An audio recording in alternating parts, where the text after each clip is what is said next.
আসসালামু আলাইকুম সবাইকে। আজকে আমরা চলে আসলাম একটি গরুর হাটে। তা আপনাদেরকে সুন্দর, সুন্দর কিছু মুহূর্ত এবং এই হাটের কিছু চিত্র দেখাবো। আপনারা আমার সাথে থাকুন। তো চলুন চলে যাই মূল ভিডিওতে।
দর্শক, আপনারা কিন্তু দেখতে পাচ্ছেন এই হাটটিতে প্রচুর পরিমাণে মানুষের সমাগম থাকে, ক্রেতাগণের সমাগম থাকে। আপনারা নিজের চোখেই দেখতে পাচ্ছেন কিন্তু কি পরিমাণে মানুষ এই হাটে উপস্থিত থাকে।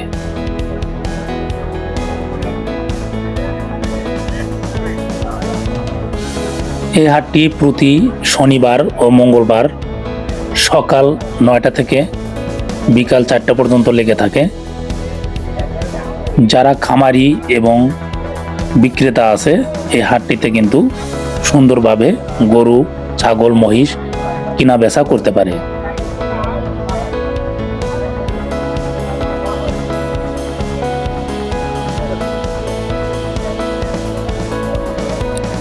আপনারা এই পাশে দেখতে পাচ্ছেন কি পরিমাণে গরু উঠেছে। তো যারা এই হাটটিতে আসতে চান, এই ভিডিওর আগে এবং পিছে বলে দিব আপনাদেরকে আসার লোকেশন।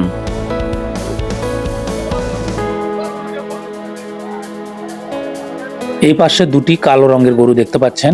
এই গরু দুটো কিন্তু অত্যন্ত সুন্দর। পাশাপাশি আপনারা ছাগল দেখতে পাচ্ছেন। এখানে কিন্তু প্রচুর পরিমাণে ছাগল উঠে থাকে।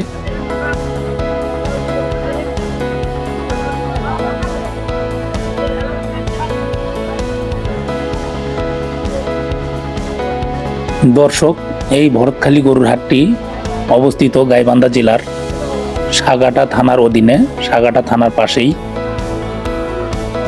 তো যারা যেখান থেকে আসেন না কেন এই হাটটিতে আসতে পারেন, সরাসরি ভরতখালী গরুর হাট। এখানে দেখতে পাচ্ছেন কিছু ব্যাপারী যারা কেনা বেচা করেন, তারা কিন্তু দরদাম করছে গরু দুটির, সেই একটি চিত্র। চলছে তর্ক বিতর্ক, চলছে কিনা বেচা।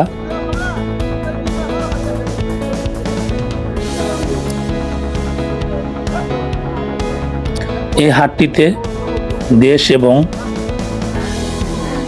দেশের বাইরে থেকে বিভিন্ন ধরনের পশু উঠে থাকে এবং জেলা এবং জেলার বাইরে থেকে বিভিন্ন ধরনের ক্রেতাগণ এই হাটে এসে থাকে। আপনারা সরাসরি দেখতেই পাচ্ছেন প্রচুর মানুষ এই হাটটিতে উপস্থিত থাকে সকাল থেকে বিকেল পর্যন্ত তার পছন্দের পশুটি বিক্রি এবং ক্রয় করার জন্য।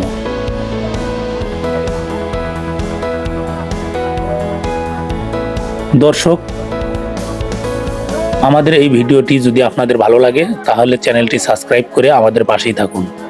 ঐতিহ্যবাহী এই পশুর হাটটিতে প্রচুর পরিমাণে ছাগল বেচা কিনা হয়। এরকম ভিডিও পেতে চ্যানেলটি সাবস্ক্রাইব করে আমাদেরকে সহযোগিতা করুন এবং এই চ্যানেলটির পাশেই থাকুন। সবাইকে ধন্যবাদ। আসসালামু আলাইকুম।